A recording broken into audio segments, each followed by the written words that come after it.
हैं जिन्हें मैं आपके साथ साझा कर रहा हूं। एक है दिल्ली के अंदर सल्तनत पीरियड, और दिल्ली के अंदर जब सल्तनत पीरियड की हम बात कर रहे हैं तो दिल्ली के सल्तनत पीरियड में सबसे आखिरी जो डायनेस्टी थी वो थी लोधी डायनेस्टी। सल्तनत बोले तो सुल्तान से बनकर के जो डायनेस्टी आई वो सल्तनत पीरियड कहलाई। इसके अंदर सबसे एंड में जो dynasty I that is Lodhi dynasty, जो 1451 से 1526 तक रही। अब मैं आपको उस समय का भारत का मैप दिखा रहा हूं, या फिर ये कहिए कि उस समय किस तरह की परिस्थितियां मैप पर देखी जा सकती थी, कौन कौन किस क्षेत्र पर राज किया करता था। एक बार के लिए इस मैप को जरा ध्यान से देखिए। आपको यहां पर सल्तनत ऑफ दिल्ली मार्क दिखाई देगा, जहां पर इब्राहिम लोधी वर्ड लिखा हुआ संभवतया आपको विजिबल हो।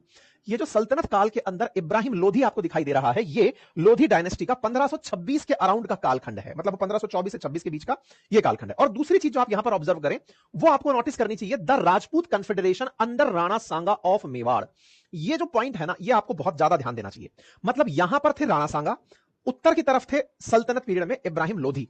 अब इस इब्राहिम लोधी का जो क्षेत्र है, इसे अगर आप ऑब्जर्व करें तो ये इस तरह से इस पूरे पंजाब के माध्यम से फैला हुआ था। आप इस पूरे क्षेत्र को ऑब्जर्व करें तो सल्तनत पीरियड इतने क्षेत्र में था। जिस क्षेत्र में यह था वहीं पर आपको दिल्ली विजिबल हो जाएगा। यह रहा पानीपत और दिल्ली। दिल्ली और पानीपत पड़ोसी है, मतलब दिल्ली के लिए लड़ाई होती थी तो पानीपत में होती थी। मतलब आप ऐसे समझिए कि पानीपत ही क्यों चुना गया, तो दिल्ली में तो कहां लड़ोगे, तो चलो पानीपत में लड़ लेते हैं। जैसे ना घर में आप आ गए तो चलो सड़क पर लड़ लेते हैं, तो दिल्ली के लिए पानीपत एक बैटलफील्ड था कि यहां से आगे आपको लड़ना है तो वहां जाके लड़के आ जाएंगे। अच्छा, तो दिल्ली तक पहुंचना, दिल्ली का मतलब भारत के केंद्र पर पहुंचना, भारत के ऊपर राज करना। दिल्ली तक पहुंचने के लिए दिल्ली में ऑलरेडी बैठे हुए हैं लोधी। अब पूरे क्षेत्र के ऊपर तो एक राजा राज कर नहीं पाता, तो वो अपने नीचे कुछ सूबेदार जैसे लोगों को बिठाता है। इब्राहिम लोधी ने अपना एक सूबेदार बिठा रखा था और वो था दौलत खान लोधी। ये था पंजाब के अंदर। अब इस पूरी गणित को यहीं से समझना शुरू करिएगा। इस दौलत खान लोधी को अगर आप पंजाब में देखते हैं, अब ये लोधी ओरिजिनली थे कहां से? ओरिजिनली ये लोग थे अफगानिस्तान से। अफगानिस्तान में जिस दौर में यहां पर लोधी डायनेस्टी चल रही है, उस दौर में बाबर अपने स्तर पर अफगानिस्तान के अंदर काबुल, कंधार, इन क्षेत्रों पर कब्जा कर चुका था। असल में बाबर खुद एक उज्बेक था। उज्बेकिस्तान के फरगना में, जो आज का उज्बेकिस्तान है, वहां के फरगना में उसका जन्म हुआ था। और उसकी मंशा उज्बेकिस्तान में एक जगह है समरकंद, उसको लेने की थी। तो वो हमेशा समरकंद के लिए युद्ध लड़ता था, लेकिन समरकंद उसके हाथ नहीं आता था। लेकिन समरकंद से बचते बचाते फिर वो उज्बेकिस्तान के जस्ट दक्षिण में स्थित अफगानिस्तान पर कब्जा करने पहुंच जाता था। तो एक तरीके से जिस समय यहां पर लोधियों का राज चल रहा था, जो कि ओरिजिनली अफगानी थे, उस समय पर अफगानिस्तान में बाबर का था। तो बाबर को यहां के लोधियों में दौलत खान लोधी ने अपने पास बुलाया कि आप वहां पर संघर्ष कर रहे हैं, आप इतने पावरफुल हैं, आप यहां आइए। ये असल मायने में दौलत खान लोधी इब्राहिम खान लोधी का चाचा बताया जाता है, अंकल बताया जाता है, लेकिन ये इब्राहिम लोधी से त्रस्त था। तो इसने दौलत खान लोधी ने इनवाइट मारा बाबर को कि तुम यहां आओ, वहां कहां पड़े हो, वहां पर तो तुम्हारी सेना का खर्चा भी नहीं निकलेगा, इंडिया आओ और यहां आकर के यहां पे जितना हो सकता है, जो खजाना है जिस पर इब्राहिम लोधी बैठा है, इस पर आकर के तुम शासन करो। तो देखो, ये बाबर जो है काबुल में बैठा है और काबुल से बुला रहा है दौलत खान लोधी, और दौलत खान लोधी इसको नजारा दिखाता है कि तुम दिल्ली जाओगे। अच्छा, इसी बीच में इंडिया में कौन है? इंडिया में इस तरफ लोधी को हराने की महत्वाकांक्षा राणा सांगा ने भी ले रखी है। अच्छा, राणा सांगा ने इब्राहिम लोधी को 2 बार ऑलरेडी हरा रखा था, खतौली के युद्ध के अंदर और धौलपुर के युद्ध के अंदर। 1517 और 1518 में जब इब्राहिम लोधी की सत्ता को चैलेंज मिला राणा सांगा से, तो इब्राहिम लोधी यहां से निकलकर भागा ही था। तो राणा सांगा ने अपना जो क्षेत्र बनाया, वो क्षेत्र नीचे तक, गुजरात तक, इधर मालवा तक, मतलब राणा सांगा का क्षेत्र का जो प्रभाव है वो इस पूरे क्षेत्र में माना जाता था कि राणा सांगा उस समय इंडिया में लोधियों के पैरेलल एक बहुत बड़ी पावर बनते जा रहे थे। अब जब बड़ा पावर होता है तो पावर के बीच में कन्फ्लिक्ट होता है। तो राणा सांगा का भी असल उद्देश्य दिल्ली पहुंचना था, और राणा सांगा उस कालखंड में विस्तार करते हुए दिल्ली के नजदीक आगरा, जैसे दिल्ली के एक तरफ पानीपत है और दिल्ली के दूसरी तरफ आगरा है, ये रहा आगरा। तो राणा सांगा आगरा तक पहुंच गए थे। आगरा के नजदीक एक रिवर है, उस पीलिया करके रिवर है, वहां तक राणा सांगा का विस्तार हो चुका था। तो दिल्ली के नजदीक आपका यहां पहुंचना लोधियों के लिए अपने आप में चिंता थी।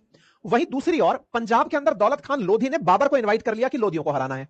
हाँ, खुद भी उसी सत्ता का हिस्सा है, लेकिन दिमाग में क्या मंशा थी कि बाबर की असल मंशा तो समरकंद जाने की है, उज्बेकिस्तान जाने की है, वो इंडिया नहीं आएगा। तो अगर बाबर यहां आ गया तो यहां आकर के दौलत खान लोधी को दिल्ली की सत्ता संभला के चला जाएगा और यहां से इब्राहिम लोधी हटेगा, मैं यहां पर शासन कर लूंगा। इसलिए इन्होंने इनवाइट मारा। अब जो बवाल हो रहा है वो किस बात पर है, अब उस पर आइए।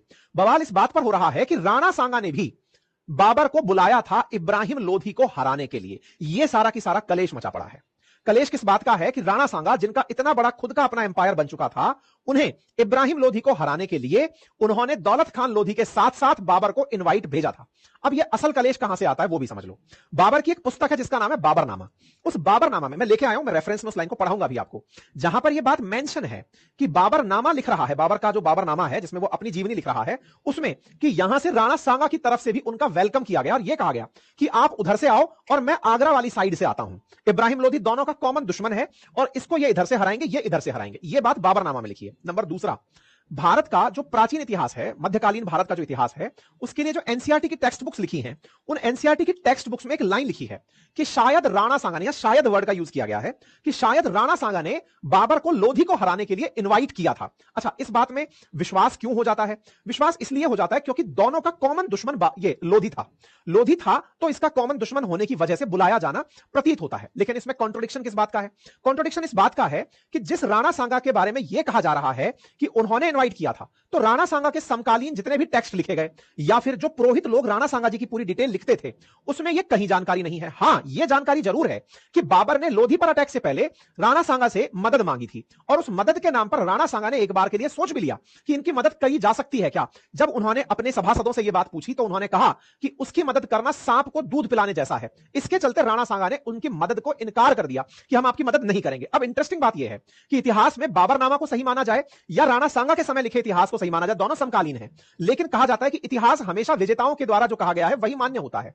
उस समय का विजेता बाबर बना, राणा सांगा तो हार गए थे। तो जब राणा सांगा खानवा के युद्ध में बाबर से हारे, तो इसलिए राणा सांगा के खिलाफ जो भी बातें बाबरनामा में होंगी वो सारी की सारी बातें सही मानी जाएंगी। इतिहासकार हमेशा विजेताओं की इतिहास की ज्यादा प्रशंसा करते हैं क्योंकि हारे हुए की कोई कहानी। वैसे ही है जैसे कॉम्पिटिटिव एग्जाम्स में जो जीत गया, जो सेलेक्ट हो गया, उसके बयान को सब सुनना चाहते हैं, लेकिन जो फेल हो गया उसकी स्टोरी कोई नहीं सुनना चाहता। बिल्कुल वैसे ही यहां पर राणा सांगा के इतिहास की प्रासंगिकता को मिटा दिया जाता है और कहा जाता है कि बाबर ने जो बाबरनामा में कहा होगा वही ठीक होगा। एक तथ्य और दिया जाता है यहां पर, और तथ्य क्या है कि जो राणा सांगा है, राणा सांगा ने इब्राहिम लोधी को खुद से ही 2 बार हरा दिया, जिसका ऑलरेडी इतिहास में डिटेल है।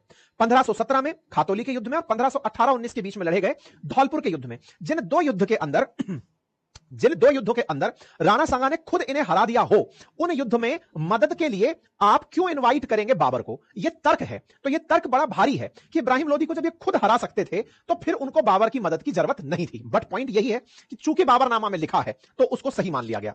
बाबरनामा में यही बात है कि उन्होंने कहा कि आप इधर से आओ और मैं आगरा साइड से आऊंगा। इंटरेस्टिंग बात, बाबरनामा में ऐसी बहुत सी बातें लिखी हैं जो कि बाबर के विचार से कॉन्ट्रोडिक्ट करती हैं। बाबर ने भारत को गंदा कहा, लोगों को बेकार कहा, यह बाबरनामा में लिखा है, और फिर वो भारत पर ही राज करके भारत में ही रहना चाहता है। यह बात बड़ी ही कॉन्ट्रोडिक्टरी है। लेकिन हां, चूंकि विजेताओं का इतिहास है तो ऐसे में उस बात को लिखा गया और माना गया। ठीक है साहब।